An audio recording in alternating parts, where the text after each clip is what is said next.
जीवन में संघर्ष होना जरूरी है।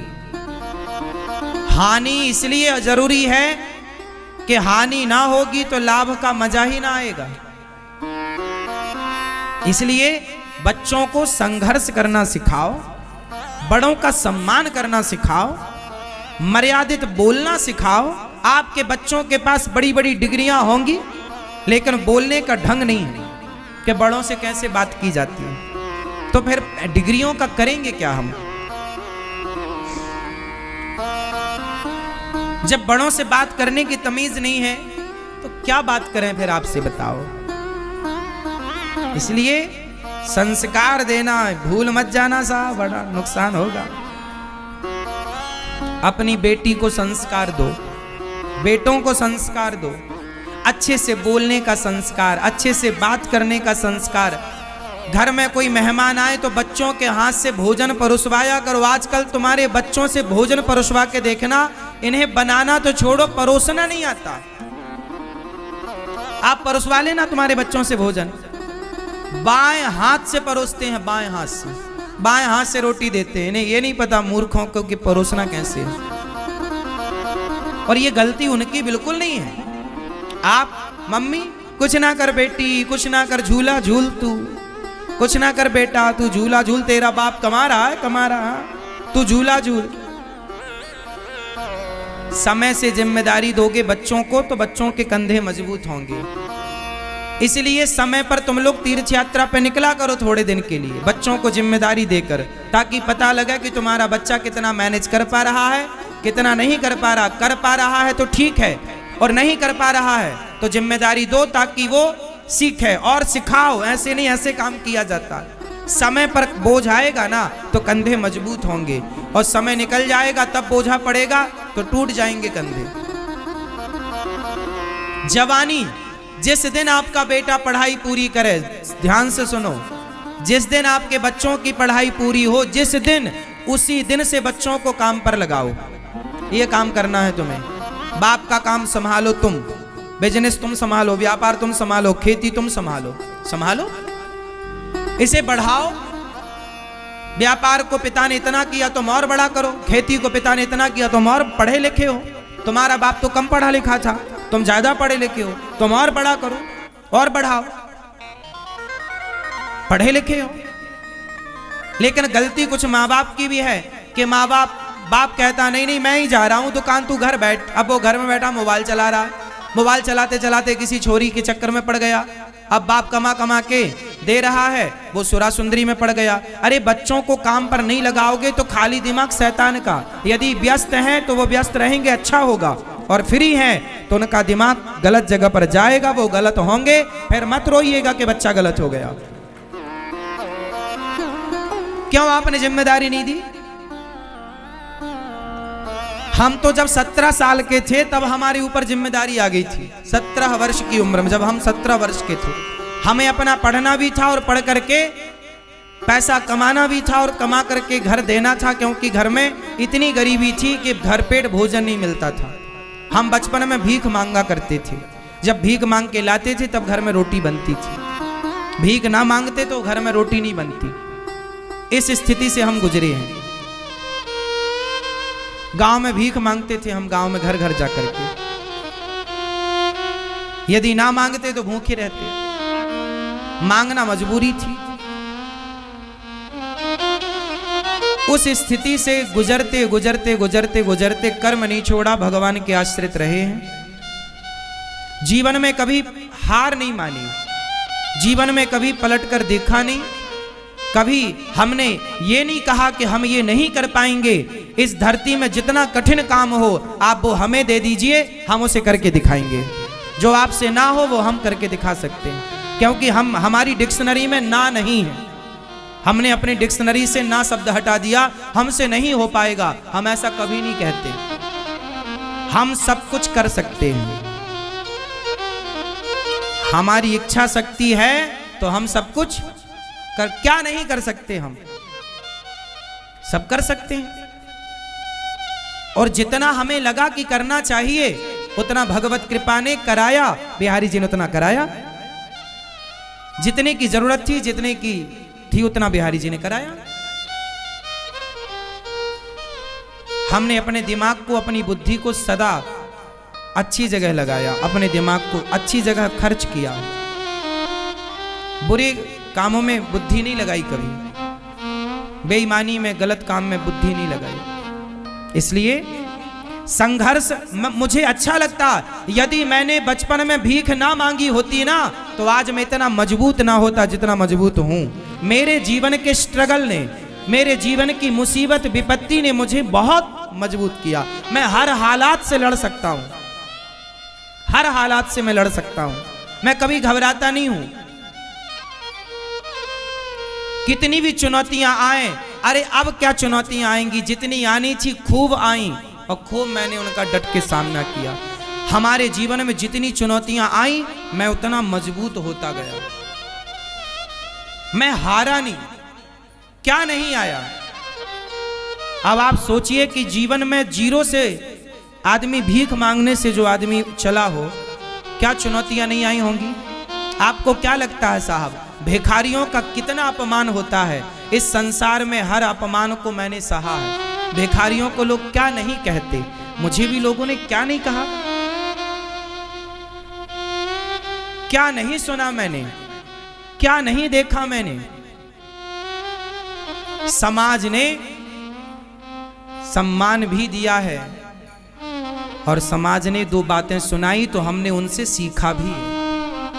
हमने पलटकर किसी को जवाब नहीं दिया, हमने पलटकर किसी को गाली नहीं दी। सब देखते चले आए, देखते, पलटकर जवाब नहीं। हर सुख दुख, हानि, लाभ, उतार चढ़ाव, अपना पराया सब देखा। इसलिए मैं आपके बच्चों से, मैं आपसे कहूंगा कि आप भी अपने बच्चों को ना ज्यादा लग्जरी जिंदगी मत दीजिएगा। लग्जरी जिंदगी में बच्चा खोखला होता है। आप किसी को बस बिठा दो, आप काम मत कराओ। बढ़िया एसी की हवा मिल रही है, खाने को पकवान दे दो, एसी की हवा दे दो, घूमने को गाड़ी दे दो। जो आदमी 10 साल तक एसी की हवा में बैठ लेगा, बढ़िया गाड़ियों में घूम लेगा और बढ़िया पकवान खाएगा, वो खोखला हो जाएगा। मजबूत होने के लिए ना भूखा भी रहना पड़ता है। मजबूत होने के लिए नंगे पांव दौड़ना पड़ता है, दौड़ना पड़ता है। बच्चों को मजबूत बनाओ साहब, एसी की हवा में बिठाने की जरूरत नहीं है। बच्चों को लग्जरी जिंदगी बाप ना दे। बाप तो बच्चों को स्ट्रगल करना सिखाए। बेटा मेहनत करो, कमाओ, अपना कमाओ, अपना बिजनेस करो, अपना करो। हर सुख दुख, उतार चढ़ाव को देखो, हर मुसीबत का, हर विपत्ति का सामना करो। पता लगेगा ना कि विपत्ति पर आप क्या, आपका रिएक्शन क्या है, आप कैसे रिएक्ट करते हैं, आप झेल पाएंगे कि नहीं। पहले जो राजा बनता था ना, बाप जो राजा बनता था तो बाप पहले उसे भेजता था, जा जंगल, पहले शेर का शिकार करके ला। बेटा शेर का शिकार करके लाएगा तो बाप राजगद्दी में बिठाएगा, क्योंकि बाप ये भी तो देखना चाहता है ना कि मेरा बेटा मेरे मरने के बाद ये प्रजा की रक्षा कर पाएगा कि नहीं। जो खुद की रक्षा नहीं कर पाया शेर से, वो प्रजा की क्या रक्षा करेगा। इसलिए पहले के राजा लोग शेर का शिकार करते थे, इसलिए ये दिखाने के लिए प्रजा को कि देखो मैं तुम्हारी रक्षा कर सकता हूं। एक सबसे बड़ा जान पक्षी होता है जिसे बाज कहते हैं। बाज के बारे में मैंने डिस्कवरी चैनल पर सुना। मैं पहले जब टीवी देखता था ना, जैसे आपके बच्चे लोग टीवी देखते हैं ना, मैं पहले टीवी देखता था। अब तो टीवी देखने का समय नहीं है, वर्षों से मैं अब टीवी नहीं देखता। पहले बचपन में मैं बहुत टीवी देखता था, लेकिन टीवी में मैं डिस्कवरी चैनल देखता था। हमारे घर में 2009 में तो टीवी आई पहली बार। 2009, अभी 23 चल रहा है ना, 2009 में हमारे यहाँ टीवी, हम दूसरों के घर में टीवी देखने जाते थे। जब रामायण आती थी, महाभारत आती, तब हम दूसरे गांव में जाते थे टीवी देखने, नदी पार करके। अभी दो आप लोगों के घर में टीवी कब आई? आपके घर में टीवी कब आई? किस सन में?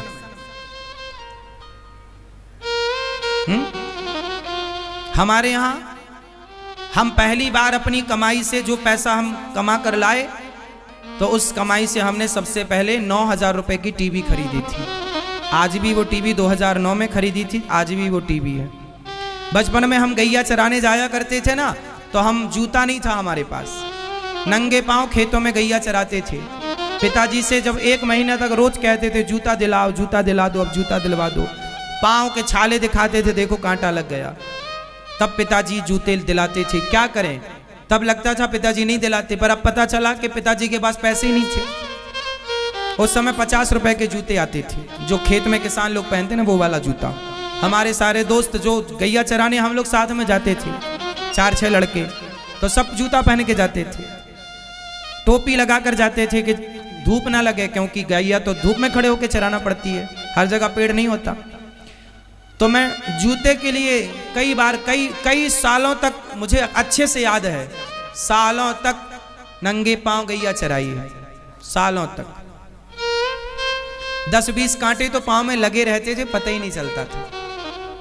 पैदल चलने की इस तरह आदत हो गई थी कि पैदल ही चलने की आदत थी। 10-20 किलोमीटर भी पैदल चलाओ तो पैदल चल लेंगे, ऐसे पांव हो गए थे, मट्ठर पांव हो गए थे। चलते चलते खेतों में, पत्थर में नंगी पांव थी। हर उतार चढ़ाव को हमने देखा। एक पक्षी होता है, वो बाज उसको कहते हैं, बाज की जो मादा होती है ना, माँ, जब बाज की मादा बच्चों को, जब वो गर्भवती होती है और उसे जब पता लग जाता है कि अब मेरे बच्चे होने वाले हैं, तो बहुत ऊंचे पेड़ पर जाकर के वो घोंसला बनाती है। तो वो घोंसला कैसे बनाती है, नीचे वो कांटे रखती है, बबूल के कांटे, मतलब बड़े कांटे का संग्रह करती है। बाज की मादा कांटे रखती है और कांटे के ऊपर थोड़ी सी घास ला के डाल देती है।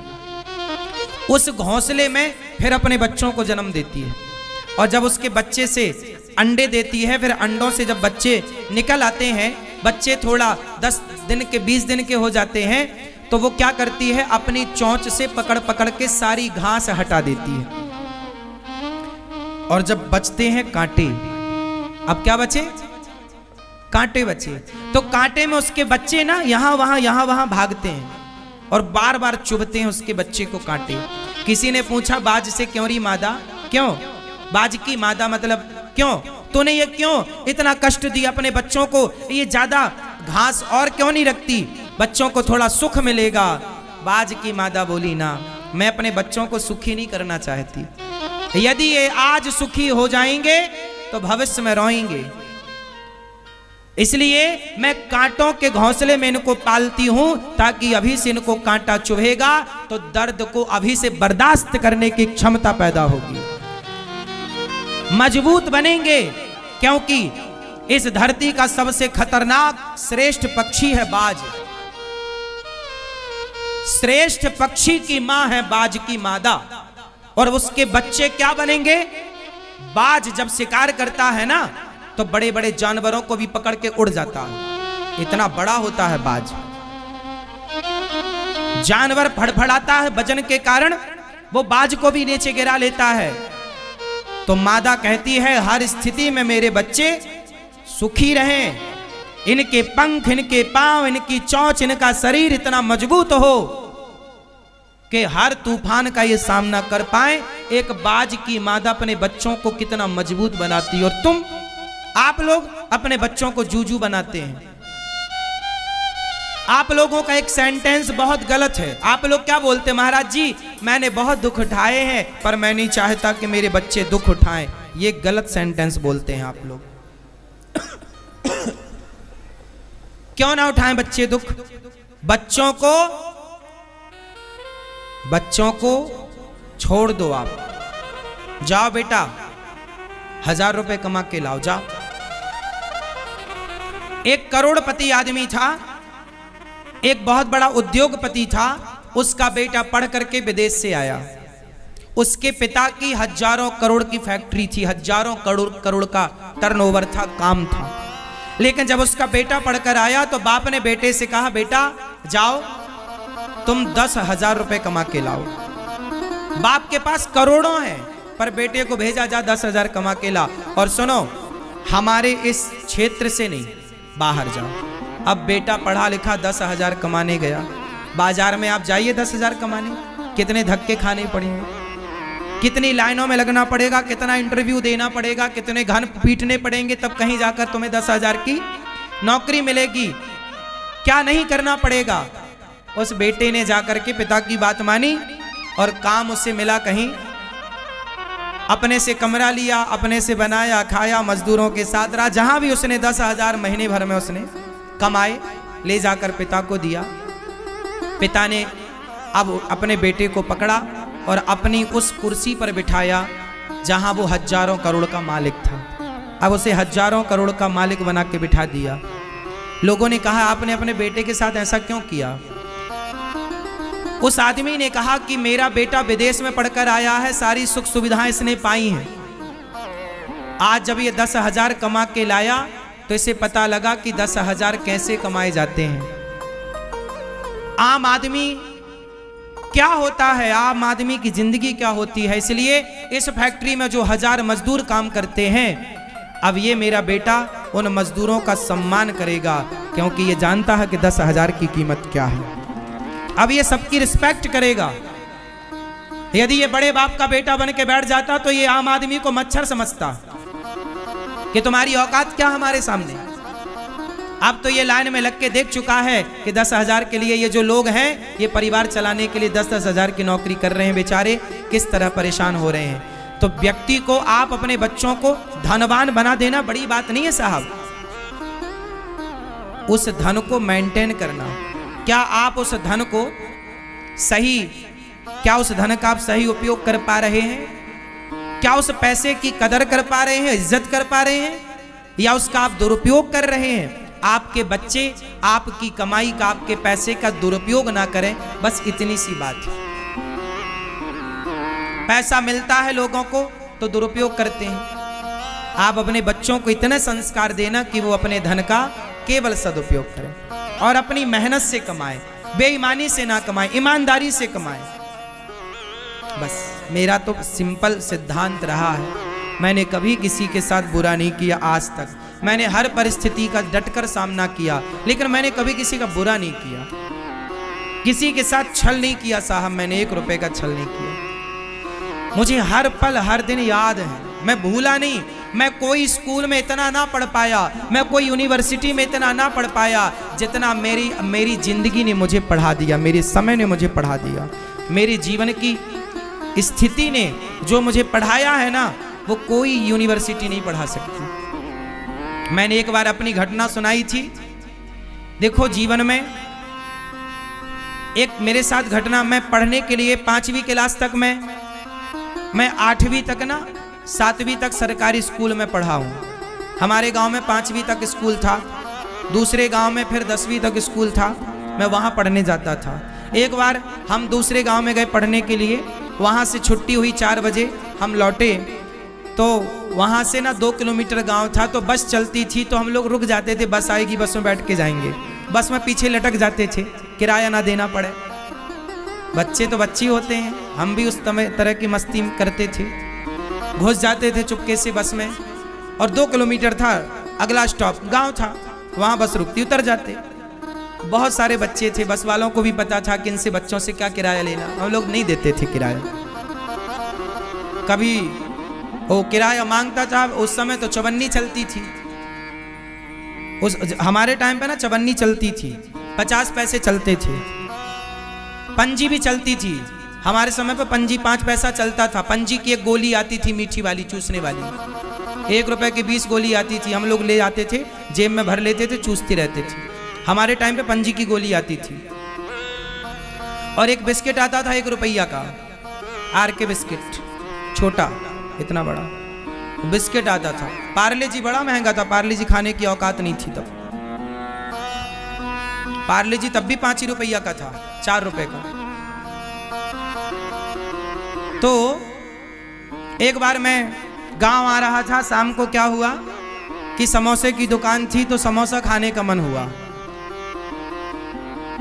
समोसा 1.5 रुपए का था और मेरे पास लगभग 1 रुपए थे। मैंने बोला, भैया 1 रुपए ले लो, समोसा दे दो। और समोसे वाले ने समोसा नहीं दिया। मैंने कहा, भैया दे दो 1 रुपए का समोसा। बच्चे थे, अब 6वीं पढ़ते थे उस समय, हम 6वीं क्लास के बच्चे थे, तो कितने बड़े थे हम। तो समोसा मांगा, उसने नहीं दिया। तो हमने जिद की, 1 रुपया ले लो भैया, दे दो। तो हम उसकी दुकान में बैठे थे, उसने हाथ पकड़ के बाहर कर दिया, चलो बाहर यहाँ से। उसने बाहर कर दिया। तब से हमें सबक मिली कि जितनी औकात है, जितना चादर है, उतना ही पांव पसारना चाहिए। मतलब जीवन में अभाव क्या होता है ये मैंने खूब देखा है, एक एक चीज का अभाव। मेरे पिताजी ने आखिरी बार मुझे केवल मेला घूमने के लिए 2 रुपए दिए थे, ये मुझे याद है। मैंने अपने पिताजी से पैसे नहीं मांगे, जब से होश संभाला उसके बाद कभी पैसे नहीं मांगे पिताजी से। जो जो शौक था उसे फिर अपनी कमाई से पूरा किया, कोई बोझ नहीं बना मैं अपने बाप पर। आपके बच्चों से इतनी प्रार्थना करूंगा, अपने बाप पर बोझ मत बनिए बस। कामयाब बेटा वही है जो अपने बाप पर बोझ ना बने, वो कामयाब बेटा है। आप सफल व्यक्ति हैं। सफल व्यक्ति कौन होता है? सफल व्यक्ति उसे मान लेना चाहिए। बताइए सफल व्यक्ति कौन है आपके हिसाब से? किसे आप कामयाब मानते हैं? फटाफट बताइए। कामयाबी की परिभाषा आपके हिसाब से बताइए। सबसे पूछूंगा, तैयार रखना परिभाषा। शुरुआत आपसे। कामयाब व्यक्ति आप किसे मानते हैं? आप बताओ चश्मा वाले भैया, कामयाब व्यक्ति आप किसे मानते हैं? हाँ हाँ, दिन भर का हो, निर्भर, सेल्फ डिपेंड हो। ठीक है, आप बताओ सेल्फ डिपेंड की भी कोई परिभाषा करके बताओ। सेट हम बताएंगे फिर। अभी भैया आप बताओ, दादाजी बताएंगे कामयाब व्यक्ति आप किसे मानते हैं? क्या है, कौन है कामयाब आपके हिसाब से? चलो अब मैं बता देता हूं, समय कम है आप लोगों से पूछने का। जो मैंने अभी तक जाना, मेरी उम्र का तजुर्बा है, अब ये परिभाषा कहीं लिखी नहीं है, मैंने अपने से तैयार की है कि भाई जो मुझे लगा, मैंने, हो सकता मेरा मानना गलत हो तो आप इसे सही कर सकते हैं। मेरा मानना है कि जो व्यक्ति अपने पिता पर निर्भर नहीं है,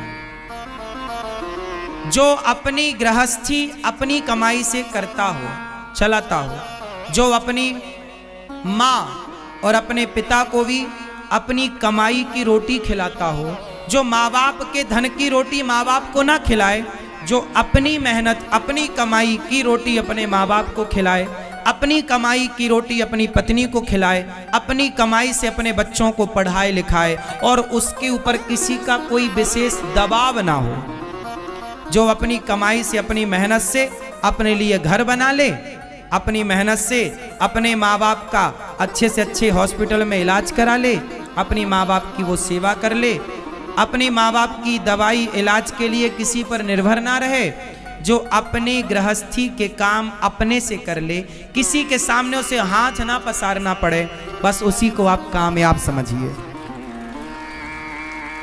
किसी के सामने उसे हाथ ना फैलाना पड़े, बाप के सामने भी हाथ ना फैलाना पड़े, उसे आप कामयाब मानो। वो कामयाब है कि वो सेल्फ है।